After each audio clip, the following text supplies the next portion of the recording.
নমস্কার বন্ধুরা, পশ্চিমবঙ্গের রাজনীতিতে ফের একবার ইডির বড় পদক্ষেপ। কয়লা পাচার কাণ্ডে এবার কেন্দ্রীয় তদন্তকারী সংস্থার জালে প্রশান্ত কিশোরের সংস্থা আইপ্যাকের ডিরেক্টর দীনেশ চান্দেল। লোকসভা নির্বাচনের ঠিক আগে এই গ্রেপ্তারির অর্থ কি? কেনই বা একজন পেশাদার রাজনৈতিক পরামর্শদাতার সংস্থাকে কয়লা পাচারের মতো দুর্নীতির মামলায় গ্রেপ্তার করা হলো? এই ভিডিওতে পুরো বিষয়টি আমরা আজকে জানবো। আইপ্যাকের কর্ণধার ডিরেক্টর দীনেশ চান্দেলকে গ্রেপ্তার করবার পেছনে অভিযোগ কি ছিল? অভিযোগ হলো সেই বহুল চর্চিত কয়লা পাচার কাণ্ড বা West Bengal coal scam. ED সূত্রের দাবি, এই কয়লা পাচারের কালো টাকা সাদা করবার লক্ষ্যে বা সেই টাকার লেনদেন প্রক্রিয়ায় দীনেশ চান্দেলের যোগসূত্র পাওয়া গেছে। দীর্ঘক্ষণ জিজ্ঞাসাবাদের পর তার বয়ানে অসঙ্গতি মেলায় তাকে সরাসরি গ্রেপ্তার করা হয়। এই আইপ্যাকের পরিচয় কি? আপনারা সবাই জানেন, তৃণমূল কংগ্রেসের একাধিক নির্বাচনী প্রচারের সময় এবং রণকৌশল তৈরির দায়িত্বে ছিল এই আইপ্যাক।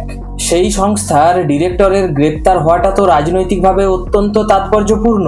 এই কয়লা পাচার কাণ্ডে দীর্ঘদিন ধরে তদন্ত চালাচ্ছে সিবিআই এবং ইডি। অনুপ মাঝি ওরফে লালা এবং বিনয় মিশ্রের নাম এর আগে তো আমরা শুনেছি, কিন্তু এই দীনেশ চান্দেল এখানে এলেন কিভাবে? তদন্তকারী সংস্থার দাবি, কয়লা মাফিয়াদের কাছ থেকে আসা এই বিপুল পরিমাণ অঙ্কের টাকা রাজনৈতিক প্রভাবশালীদের কাছে পৌঁছানোর ক্ষেত্রে এই দীনেশ চান্দেলের একটা গুরুত্বপূর্ণ ভূমিকা ছিল। ইডির অভিযোগ, বিভিন্ন শেল কোম্পানি এবং ভুয়ো লেনদেনের মাধ্যমে এই টাকাকে ব্ল্যাক মানি থেকে হোয়াইট মানিতে ঘোরানো হয়েছিল। এর আগে অভিষেক বন্দ্যোপাধ্যায়ের আত্মসহায়ক এবং পরিবারদেরও এই মামলায় জিজ্ঞাসাবাদ করা হয়েছিল। এবার আইপ্যাক কর্তার নাম আসায় জট আরও হয়েছে। এখন এই গ্রেপ্তারির পর স্বভাবতই রাজনৈতিক পারদ আরও চড়েছে। তৃণমূলের তরফ থেকে বলা হচ্ছে এটি স্রেফ একটা রাজনৈতিক প্রতিহিংসা। নির্বাচনের কাজে বিরোধী কণ্ঠ রোধ করতে এবং প্রচারের কাজে বাধা দিতে কেন্দ্রীয় সংস্থাকে ব্যবহার করছে বিজেপি। অন্যদিকে আবার বিজেপি নেতা শুভেন্দু অধিকারী এবং দিলীপ ঘোষের দাবি, চোর ধরো জেলে ভরো অভিযান চলছে। তাদের মতে পেশাদার সংস্থার আড়ালে দুর্নীতির টাকা লেনদেন করা হয়েছে, তাই আইন নিজের পথেই চলছে।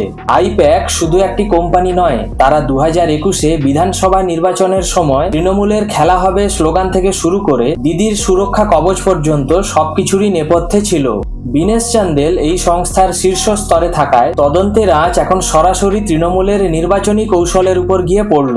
এই গ্রেপ্তারির ফলে কি তৃণমূলের আগামী নির্বাচনী প্রচারে ধাক্কা খাবে? দীনেশ চান্দেলের আইনজীবী দাবি করেছেন যে তার বিরুদ্ধে কোনো পোক্ত প্রমাণ নেই। এই মামলা এখন কোন দিকে যায় সেটাই হচ্ছে দেখবার। বন্ধুরা, পশ্চিমবঙ্গের রাজনীতি এখন সিবিআই ইডি বনাম রাজ্য সরকারের এই দ্বন্দ্বে মোড় নিচ্ছে। শিক্ষক নিয়োগ দুর্নীতি থেকে কয়লা পাচার, তদন্তের জাল ক্রমশই জটিল হচ্ছে। এই দীনেশ চান্দেলের গ্রেপ্তারির পরে কয়লা মামলায় নতুন কোনো বড় মাথা সামনে আসে কিনা সেদিকেই আমরা নজর রাখবো। এই দীনেশ চান্দেলকে যে ইডি গ্রেপ্তার করলো, গ্রেপ্তার করবার পরে ED prevention of money laundering act এই আইনের অধীনেই তদন্ত চালাবে। তদন্তকারীদের দাবি, এই যে ব্ল্যাক মানি যা ইডি কালেক্ট করেছে কয়লা তদন্ত থেকে, তা দীনেশ সরাসরিভাবে স্থানান্তরণের সাথে যুক্ত।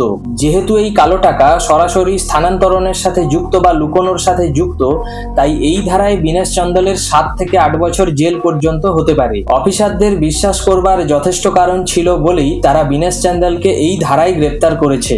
আপনারা সবাই জানেন, এই অ্যাক্টে জামিন পাওয়া অত্যন্ত কঠিন, কারণ এক্ষেত্রে অভিযুক্তকেই প্রমাণ করতে হয় যে তিনি নির্দোষ।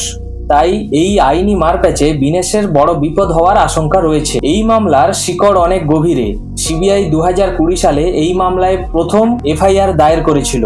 সিবিআই এবং ইডির চার্জশিট অনুযায়ী ইসিএল অর্থাৎ ইস্টার্ন কোল্ডফিশ লিমিটেড থেকে অবৈধভাবে কয়লা তুলে হাজার হাজার কোটি টাকা বাজারজাত করা হয়েছে। ইডির দাবি অনুযায়ী এই দুর্নীতির পরিমাণ প্রায় 1300 কোটি টাকা।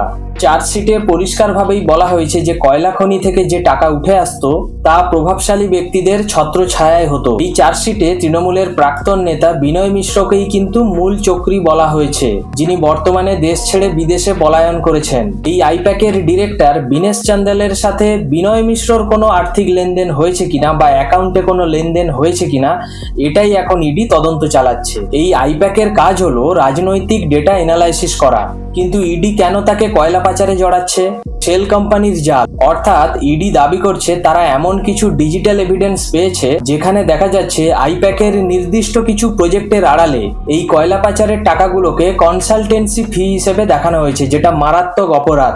চার্জশিট অনুযায়ী গত 3 বছরে বিনেশ চান্দালের ব্যক্তিগত অ্যাকাউন্ট এবং আইপ্যাকের নির্দিষ্ট কিছু সাব অ্যাকাউন্টের মধ্যে বড়সড় লেনদেন রয়েছে, যে ট্রানজ্যাকশনগুলো ইডির ক্ষেত্রে খুব রহস্যজনক মনে হয়েছে। ইডি আধিকারিকরা এখন সেই মানি ট্রেইল বা টাকার উৎস খুঁজছে। এই বিষয়টি শুধু বাংলায় নয়, জাতীয় রাজনীতিতেও চর্চায় উঠে এসছে। ভোটের ময়দানে এর প্রভাব কি পড়তে পারে? আইপ্যাক ভারতের অনেক রাজ্যেই কাজ করে। সেই সংস্থার একজন ডিরেক্টর গ্রেপ্তার হওয়া মানে অন্য রাজ্যেও কিন্তু তাদের উপর বিশ্বাসযোগ্যতার প্রশ্ন উঠতে পারে। দিল্লি থেকে জেপি নাড্ডা এবং অমিত শাহের মতো নেতারা এই ইস্যুকে কেন্দ্র করে বাংলার শাসক দলকে দুর্নীতির আখড়া হিসেবে তুলে ধরছেন। অন্যদিকে আবার ইন্ডিয়া জোটের দলগুলো একে অগণতান্ত্রিক হিসেবে বলছেন। আদালতে এই যে বিনেশ চান্দেলকে নিয়ে যাওয়া হলো, তার আইনজীবীরা কি বলছেন? তাদের দাবি বিনেশ একজন বেতনভুক্ত কর্মী মাত্র, কোনো নীতিগত বা আর্থিক সিদ্ধান্তের দায়ভার এককভাবে তার নয়। তারা আরো বলছেন বিনেশ তদন্তে সহযোগিতা করছেন, তবুও তাকে অযথা হেনস্থা করা হচ্ছে। ইডি যে ডিজিটাল তথ্য বা চ্যাট রেকর্ড দেখাচ্ছেন তা ম্যানিপুলেটেড হতে পারে বলেও অনেকে আশঙ্কা করছে। তাহলে শেষ পর্যন্ত কি দাঁড়ালো? বিনেশ চান্দেলের এই গ্রেপ্তার কি শুধুমাত্র হিমশৈলের চূড়া? ইডি যদি আদালতে প্রমাণ করতে পারে যে কয়লা পাচারের টাকা আইপ্যাকের মাধ্যমে নির্বাচনী প্রচারে ব্যবহৃত হয়েছে, তবে তা তৃণমূল কংগ্রেসের জন্য বিরাট একটা আইনি সংকট তৈরি করবে।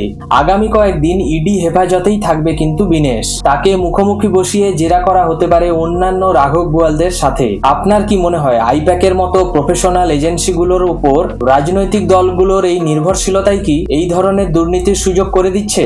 এই গ্রেপ্তার কি রাজনৈতিক উদ্দেশ্য প্রণোদিত, নাকি দুর্নীতির জট ছড়ানোর একটা বড় সাফল্য? আপনার মতামত অবশ্যই কমেন্ট বক্সে জানাবেন। ভিডিওটি ভালো লাগলে লাইক এবং শেয়ার করুন।